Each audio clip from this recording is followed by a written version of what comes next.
Hi friends, ప్రపంచంలోనే అతిపెద్ద గిరిజన జాతర ఏది మరియు అది ఎందుకు జరుపుకుంటారో మీకు తెలుసా?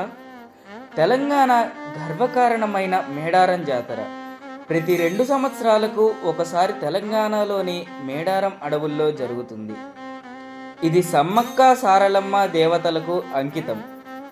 ఈ జాతర ఎందుకు జరుపుకుంటారంటే, కాకతీయ కాలంలో గిరిజనులపై అన్యాయమైన పన్నులు అణచివేత జరిగాయి.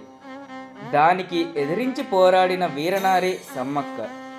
యుద్ధంలో ఓడిన ఆమె అడవిలో లీనమై నేను దేవతగా ఉంటాను అని వరమిచ్చిందని గిరిజనుల విశ్వాసం. ఆమె కుమార్తె సారలమ్మ కూడా తన తల్లి వెంటనే అడవిలో లీనమైంది. అందుకే ఇక్కడ విగ్రహాలు లేవు. బ్యాంబూ అనగా వెదురు బొంగు చిహ్నాలతోనే దేవతలను ఆహ్వానిస్తారు. ఇదే ఇక్కడి ప్రత్యేకత.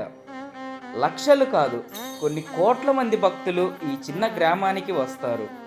కుంభమేళ తర్వాత భారతదేశంలోనే అతిపెద్ద ఆధ్యాత్మికత సమాగమం ఇదే. ఇది పండుగ కాదు, త్యాగానికి గుర్తు, గిరిజనుల ఆత్మగౌరవానికి చిహ్నం. ఇంతకీ మీరు ఎప్పుడైనా మేడారం జాతరకు వెళ్ళారా? వెళ్తే కింద తప్పకుండా కామెంట్లో మెన్షన్ చేయండి. ధన్యవాదాలు.